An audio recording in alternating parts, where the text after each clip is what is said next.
بسم اللہ الرحمن الرحیم۔ میں نے آج ڈریم دیکھا ہے۔ میں دیکھتی ہوں کہ میں بہت بڑے ہال میں ہوں، وہاں بہت سارے لوگ ہیں، عورتیں بھی ہیں اور مرد بھی ہیں، وہ بہت گیدرنگ ہے، لیکن مرد بہت زیادہ تعداد میں ہے اور وہ کسی کا انتظار کر رہے ہیں۔ وہ کسی نے آ کے کسی عالم دین کا انتظار کر رہے ہیں، کسی نے آ کے وہاں بیان کرنا ہوتا ہے اور وہ بڑی بےتابی سے انتظار کر رہے ہوتے ہیں اور میں بھی دیکھ رہی ہوتی ہوں۔ کچھ دیر کے بعد وہاں ایک عورت آتی ہے، تو میں کہتی ہوں کہ آپ لوگ اس کا انتظار کر رہے تھے۔ میں اس عورت کو پہچان جاتی ہوں۔ میں کہتی ہوں کہ میں تو اس کو جانتی ہوں، یہ تو میرے محلے میں رہتی تھی، میں بچپن سے اس کے بیان سن رہی ہوں، اس کو تو کچھ بھی نہیں آتا، دین کی کوئی بات نہیں آتی، بس یہ کتابوں سے پڑھتی ہے اور بیان کر دیتی ہے، تو یہ تو عالمہ نہیں ہے۔ تو وہ لوگ کہتے ہیں نہیں، یہ بہت بڑی عالمہ ہے، ہم نے اس کا بیان سننا ہے، ہم اسی کا انتظار کر رہے تھے۔ تو میں وہاں سے نکل جاتی ہوں بڑا برا سا دل کر کے۔ میں باہر نکلتی ہوں تو وہاں بہت بڑا روڈ ہوتا ہے، جیسے موٹر وے ہوتی ہے نا ویسے ہی، وہاں ایک کیری ڈبے جیسے ایک گاڑی کھڑی ہوتی ہے، اس کے اندر چھوٹا سا کچن ہوتا ہے اور میں وہاں چلی جاتی ہوں۔ میں کہتی ہوں چلو میں تھوڑا سا ناشتہ بنا لیتی ہوں اور میں چائے بنانے لگتی ہوں۔ پھر وہی عورت جو ہوتی ہے نا، وہ بیان کرنے والی، وہ آ کے ڈگی کے پاس جو جگہ ہوتی ہے نا، وہاں بیٹھ جاتی ہے۔ تو میں کہتی ہوں کیا یہ بیان کر رہی ہے؟ یہ تو بیان کرنے والی عورت تھی۔ تو وہ اپنے بیگ سے ایک شیشہ نکالتی ہے اور اپنا چہرہ دیکھنے لگتی ہے اور ایک دم سے کہتی ہے یہ کیا ہوا، میرا تو اصل چہرہ آئینے میں نظر آ رہا ہے۔ تو میں جھک کے دیکھتی ہوں تو میں کہتی ہوں ظاہر ہے جو آپ کا چہرہ ہوگا وہی نظر آئے گا۔ وہ کہتی ہے نہیں، ایسا نہیں ہے، مجھے میرا حقیقت میں چہرہ اور ہے اور آئینے میں میرا چہرہ اور ہی نظر آتا تھا۔ تو کہتی ہے اس کا مطلب ہے کہ امام مہدی کا ظہور ہو چکا ہے۔ تو میں کہتی ہوں اس کا کیا مطلب ہے؟ وہ کہتی ہے میرا اصل چہرہ آئینے میں تب بھی صحیح نظر آنا تھا جب امام مہدی کا ظہور ہو چکا ہونا تھا، یہ پہلی نشانی تھی اس کے ظہور کی، تو میرا تو اصل چہرہ نظر آ رہا ہے۔ تو میں بڑی حیران ہوتی ہوں، میں کہتی ہوں یہ کیا بات ہوئی؟ اس کے بعد سورج نکلتا ہے اور اس کی کرنیں روڈ پہ پڑتی ہیں اور دھوپ نکلنا شروع ہو جاتی ہے ہلکی ہلکی سی۔ تو وہ مجھے کہتی ہے وہ دیکھو اب یہ دوسری نشانی بھی پوری ہوگی امام مہدی کی۔ ان کے ظہور کی دوسری نشانی یہ تھی کہ یہ دیکھو اب سورج نکل آیا ہے اور روشنی ہونا شروع ہو گئی ہے۔ پھر پتہ ہے آگے سارا سایہ ہی سایہ ہے پوری دنیا میں، یہ روشنی یہاں پاکستان سے شروع ہوگی اور پوری دنیا میں پھیلتی چلی جائے گی، اور وہیں پہ میرا خواب ختم ہو جاتا ہے۔ اعوذ باللہ من الشیطان الرجیم، بسم اللہ الرحمن الرحیم۔ راجدہ کے اس خواب سے مجھے دو تین باتیں ذہن میں آ رہی ہیں۔ ایک تو حضرت سلیمان فارسی رضی اللہ عنہ کا واقعہ یاد آ رہا ہے کہ وہ ایک آتش پرست گھرانے میں پیدا ہوئے اور ان کے فادر جو تھے وہ پریسٹ تھے، ان کی ورشپ کنڈکٹ کرتے تھے، لیکن سلمان فارسی رضی اللہ عنہ کو یہ سب کچھ پسند نہیں تھا، آتش پرستی وغیرہ، اور وہ کسی چرچ سے کافی فیسینیٹ ہو گئے تھے اور وہاں پہ جو عبادت ہوتی تھی اس کو پسند کرتے تھے، اور پھر وہ گھر سے بھاگے اور اس طرح سے انہوں نے جا کے کوئی چرچ جوائن کر لیا تھا، وہاں کا جو پادری تھا اس سے وہ علم حاصل کرتے تھے۔ لیکن اتفاق سے یہ ہوا کہ اس پادری کا انتقال ہو گیا، اور انتقال ہونے کے بعد لوگوں نے ایکسپوز کیا کہ یہ پادری جو تھا وہ چور تھا اور لوگوں کے بڑے مال اس نے لوٹے تھے، اور پھر جب وہ لوگوں کو سمجھ آئی کہ یہ چور تھا تو لوگوں نے اس کے ساتھ، اس کی لاش کے ساتھ بڑا تشدد کیا اور اس کو بہت ہی بری طرح سے ڈسپوز آف کیا۔ تو سلمان فارسی تھوڑا سا پریشان بھی ہو گئے تھے یہ سارا سین دیکھ کر، لیکن اس کے بعد انہوں نے پھر کسی دوسرے پادری کی صحبت اختیار کی اور اس سے وہ علم حاصل کرتے رہے۔ وہ بنسبت اس پرانے والے پادری کے ذرا شریف انسان تھا اور اس نے پھر ان کو کافی علم سکھایا، لیکن اس کے مرنے کا بھی وقت قریب آ گیا، اور اس نے پھر حضرت سلمان فارسی رضی اللہ عنہ کو کہا کہ دیکھو میرے مرنے کے بعد اب کوئی بھی پادری تمہیں ایسا نہیں ملے گا جو سنسیئر ہو، جو ٹرانسپیرنٹ ہو، جو صحیح ہو، جتنے بھی پادری ہیں وہ سب کرپٹ ہو چکے ہیں، اور اب تمہیں کسی سے بھی علم جو صحیح علم ہے، اللہ تعالیٰ کا جو سچا علم ہے، جو سیدھے راستے کا علم ہے، اب وہ تمہیں کسی بھی پادری سے نہیں مل سکے گا، تو بہتر ہوگا کہ تم جو ہو وہ مدینہ چلے جاؤ، کیونکہ آخری نبی کا وقت جو ہے وہ قریب آ گیا اور اب تم آخری نبی کو ہی جوائن کرنا جا کر، اور اب جتنا علم تمہیں ملے گا وہاں سے ملے گا۔ تو مجھے یہ اس طرح سے یاد آیا کہ اس وقت یہی سچویشن ہے کہ علماء کرام جو ہے وہ بظاہر تو دین کے علمبردار ہیں، دین کو ریپرزینٹ کرتے ہیں، لیکن جتنے بھی مدرسے ہیں پاکستان میں، بلکہ میں یہ کہوں گی کہ دنیا میں سب سے زیادہ مدرسے پاکستان میں ہی ہیں، لیکن حال ان کا یہ ہے کہ یہ سب کے سب کسی نہ کسی مسلک کو ریپرزینٹ کرتے ہیں اور ان کا سارا زور مسلک پہ ہوتا ہے۔ ان کی تحقیق، ان کا پڑھنا لکھنا، سوچنا سمجھنا، ایک چیز جو ہے وہ سب کا سب مسلک کی بنیاد پر ہے۔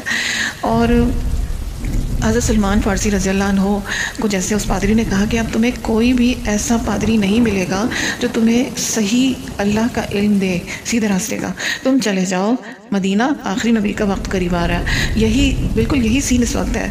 کوئی مولوی، کوئی مفتی آپ کو ایسا نہیں ملے گا جو صحیح علم دے آپ کو دین کا، اور کیونکہ امام مہدی کا وقت قریب آ گیا ہے۔ اور حضرت سلیمان فارسی رضی اللہ عنہ کسی نہ کسی طرح مدینہ پہنچ گئے تھے، غلامی کی حالت میں پہنچے تھے، راستے میں خرید و فروخت ہو گئی تھی ان کی، کسی نے ان کو خرید لیا تھا، پھر مدینہ میں جا کے بیچ دیا تھا۔ خیر کافی تکلیفیں اٹھا کے مدینہ پہنچے اور آخری نبی حضرت محمد صلی اللہ علیہ وسلم سے مل گئے۔ اور ہم ابھی دیکھیں تو ہمارا بھی یہی حال ہے، جتنے مولوی مفتی ہیں یہ سب کے سب سارے مسلکوں کو ریپرزینٹ کرتے ہیں، اور ان میں سے دین جو اصل دین ہے، جس کے یہ علم بردار بنے پھرتے ہیں، ایسا ہے نہیں۔ ان کو تو شرک کے بارے میں نہیں پتہ، جتنی باتیں شرک کے بارے میں ہمیں جتنی نزاکت سے اور جتنی گہرائی سے اور جتنی تفصیل سے ہمیں محمد قاسم سے پتہ چل رہی ہیں شرک کی باتیں، ان میں سے کوئی مولوی اور مفتی نہیں جانتا۔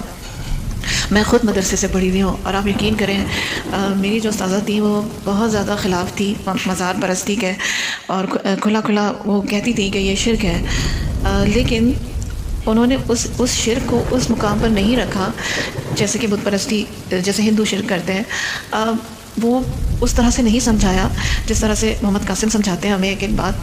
اور عام طور سے مولویوں کا یہ کہنا ہوتا ہے کہ مزار پرستی جو ہے وہ چھوٹا شرک ہے، شرک اصغر اس کو کہتے ہیں، اور کہتے ہیں چھوٹا شرک ہے، معاف ہو جائے گا۔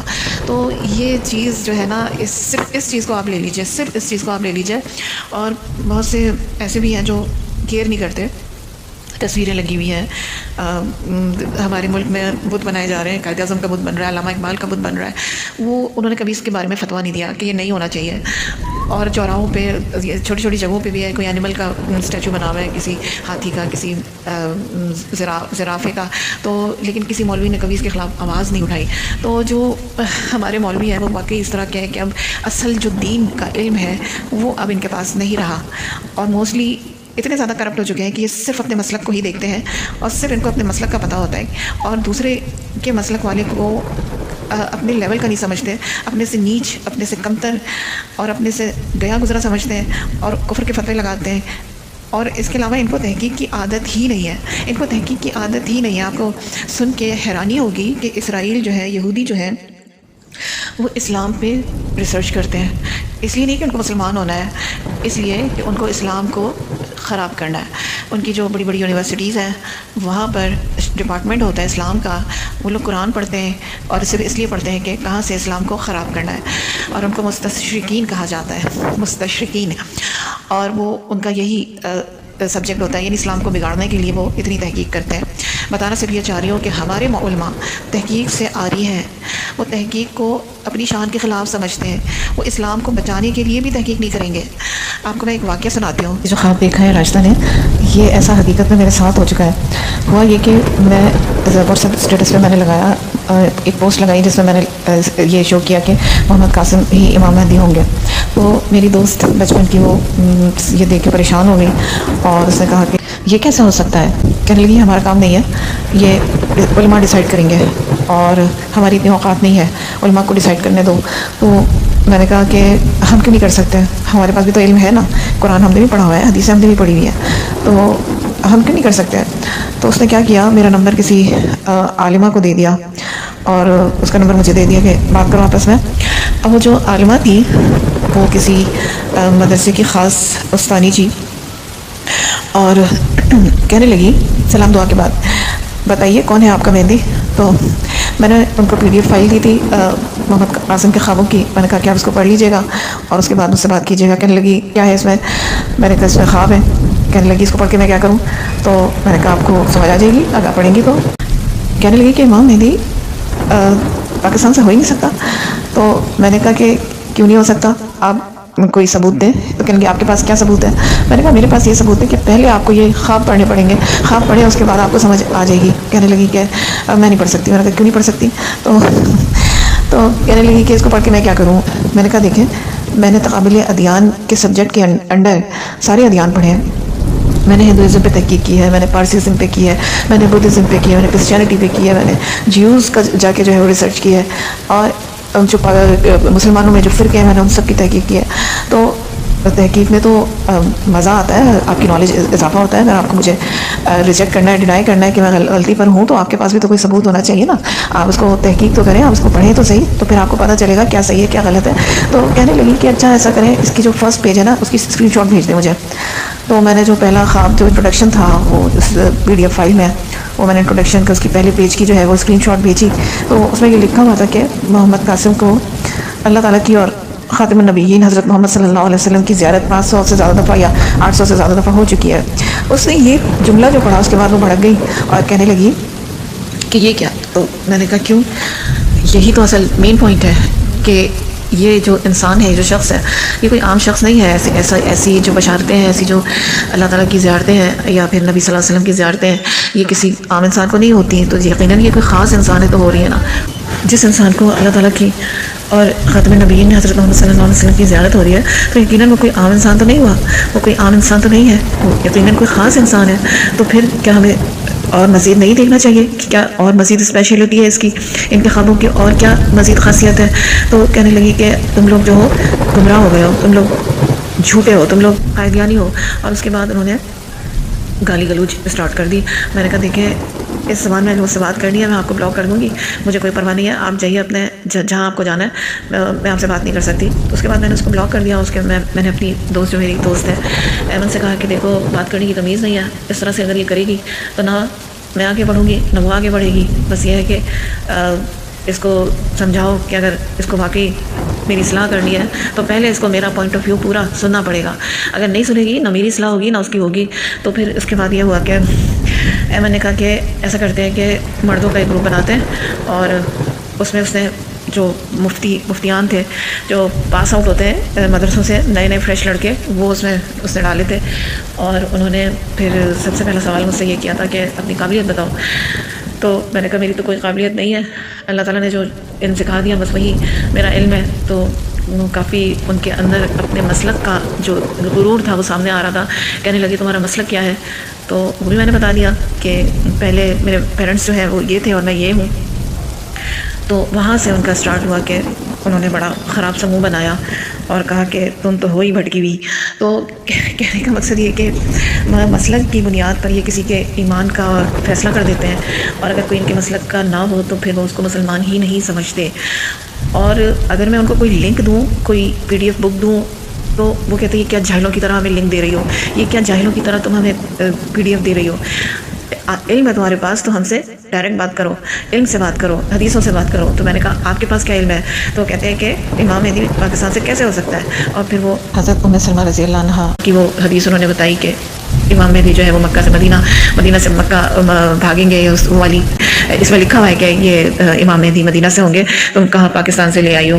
اور اس کے بعد تو انہوں نے آگے سے بد زبانی، بد کلامی، انتہائی غرور اور تکبر سے بات، گالم گلوچ، اور انہوں نے ہمیں ڈکلیئر کر دیا کہ ہم قائدیانی ہیں.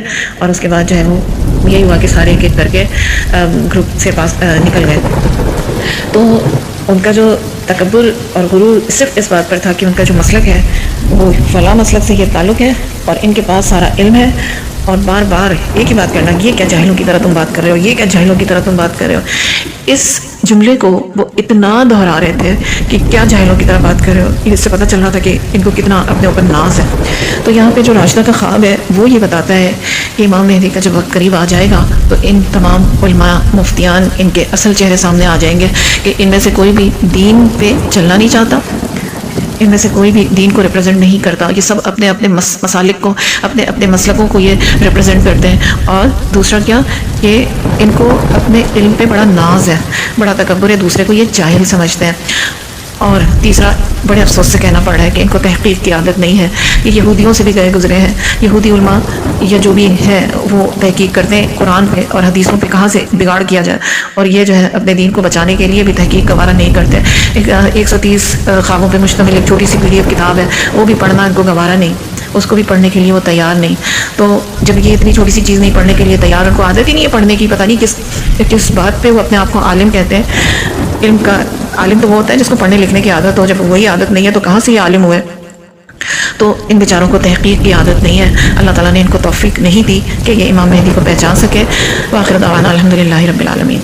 چلو جا کے رہنا مدینے میں، اب تو قیامت کا منظر قریب آ رہا ہے، فرشتوں یہ